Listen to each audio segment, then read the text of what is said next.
Your phone buzzes. It's a friend. Hey, I'm nearby. Mind if I swing by for a bit? And something happens. Not excitement, not quite dread. Something quieter than either of those. A kind of calculation. You glance at the living room. You think about what you were planning to do tonight. You think about how long a bit usually means. And somewhere underneath all of that, a part of you is already hoping they'll follow it up with, actually, never mind. You love this person. You're genuinely glad they exist in your life.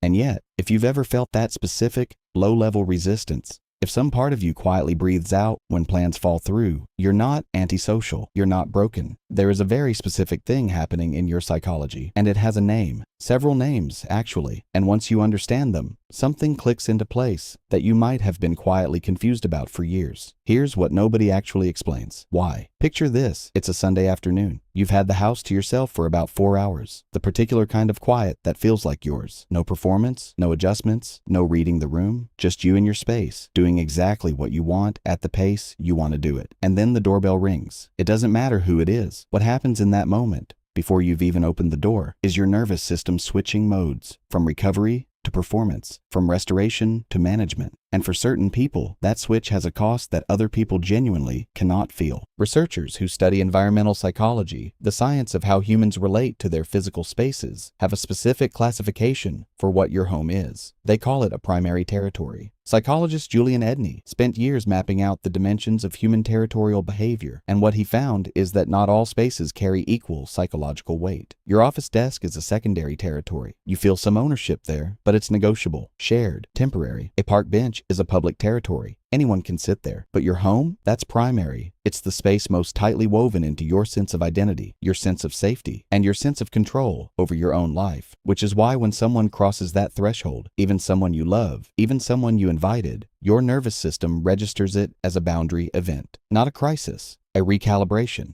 And for some people, that recalibration has a weight that other people simply don't feel. But here's where it gets interesting, because it turns out the reason you feel it so much, or so little, has less to do with how social you are, and a lot more to do with how your brain is built. In 1967, a British psychologist named Hans Eysenck proposed something that sounds almost too simple to be true. He suggested that introversion and extroversion aren't really personality types at all.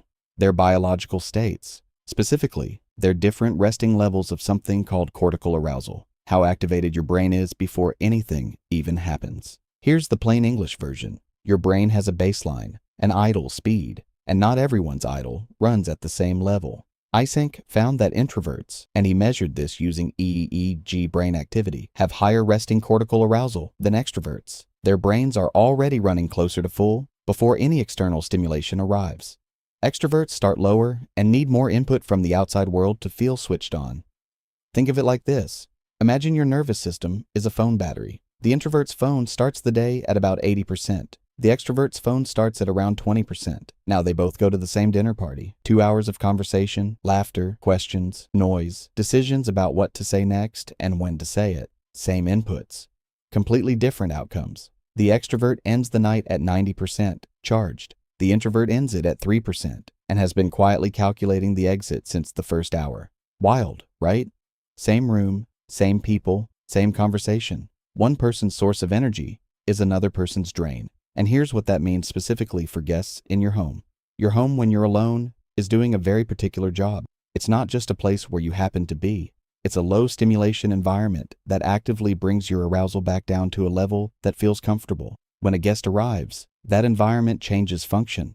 It becomes a social setting, which means it now requires attention, responsiveness, and the low-level effort of being present for someone else in the very space that was, moments ago, doing the opposite. That's not antisocial. That's a biological cost. And Eysenck's research, later supported by EEG studies measuring brainwave activity in introverts and extroverts at rest, suggests it's one you were likely born carrying. Now, the arousal theory explains a lot. But there's a second layer here that goes beyond introversion, and it explains something that even self-identified extroverts sometimes feel when guests come over. Psychologists have a term for the specific stress of hosting.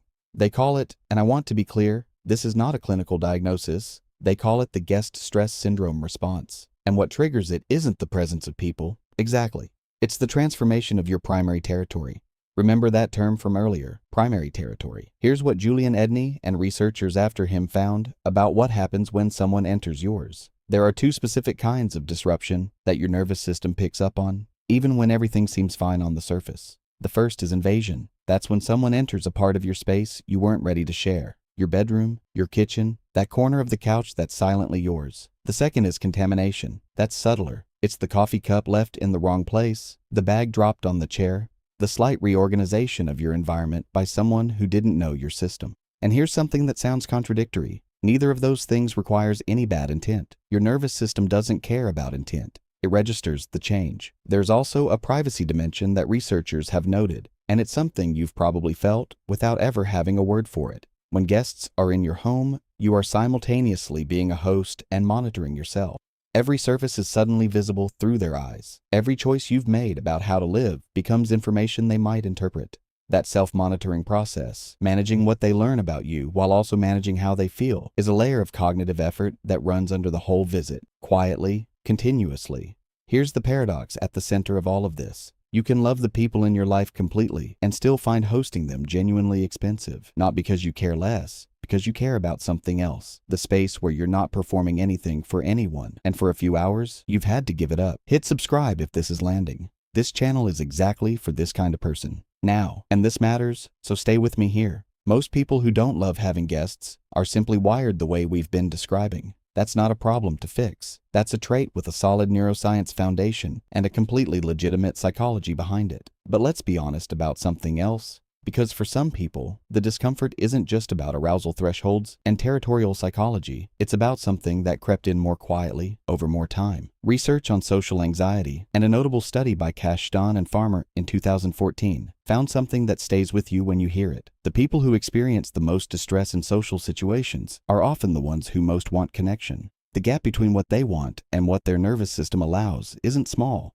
It's a kind of daily friction. And the home, which started as a genuinely restorative place, can slowly, without any single decision being made, become something else. Not just a refuge, a container, a space where the world outside eventually stops feeling like something you have access to. A 2022 study published in the journal Environment and Behavior described what they called the home shifting from a therapeutic landscape to a trap. That phrase deserves to sit for a moment. Therapeutic landscape. Trap. The same physical space. What changes isn't the walls. It's the function you've unconsciously assigned to them. So here's the question worth sitting with. Not whether you prefer a quiet evening in. That's fine. That might just be your biology. But whether the preference is something you chose or something that has quietly chosen more and more of your life for you. Is the closed door protecting something, or is it preventing something? One is a boundary. The other is a cage with very comfortable furniture. Here's something wild. There's a third explanation for all of this, and it's separate from introversion, separate from territorial psychology, separate from anxiety. It was only formally studied and named in the 1990s, and most people who have it have never heard of it. Psychologist Elaine Aron spent years researching a trait she eventually called sensory processing sensitivity.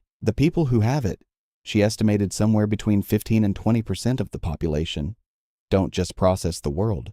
They process it more deeply, more completely. More of it reaches them. They notice the shift in someone's tone before the other person knows they've shifted. They feel the energy of a room change. They register the ambient noise, the slight tension between two guests, the smell of someone's perfume, the fact that the lighting is slightly off. None of this is conscious. It's just how their nervous system works. And when a house full of people arrive, every single one of those inputs stacks.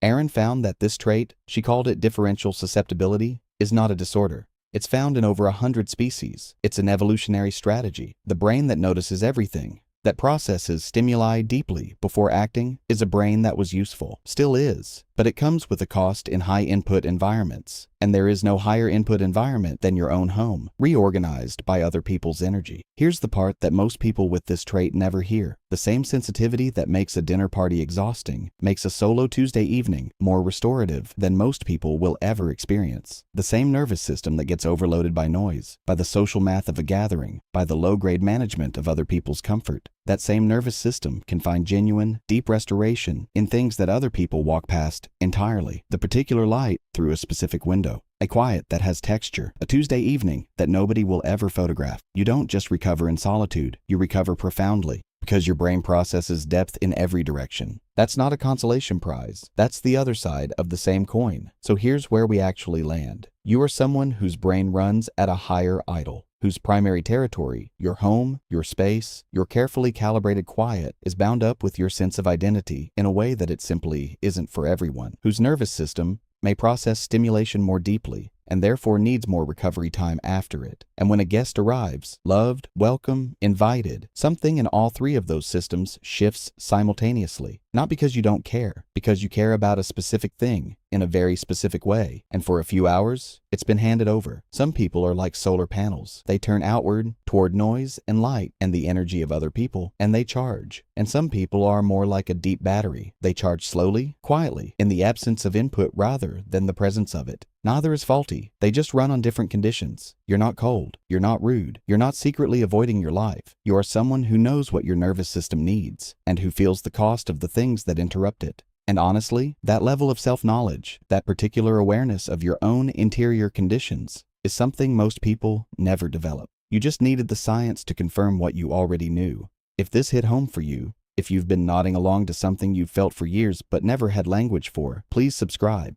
This channel exists for exactly this kind of person. And if this resonated, you're probably going to want to know why so many millennials feel like they're wearing the costume of adulthood, but never actually feel it from the inside. Because it turns out, there's a very specific psychology behind that too. And the science explains something most of them have been quietly confused about for years. That one's already up, and it might hit closer to home than this one did.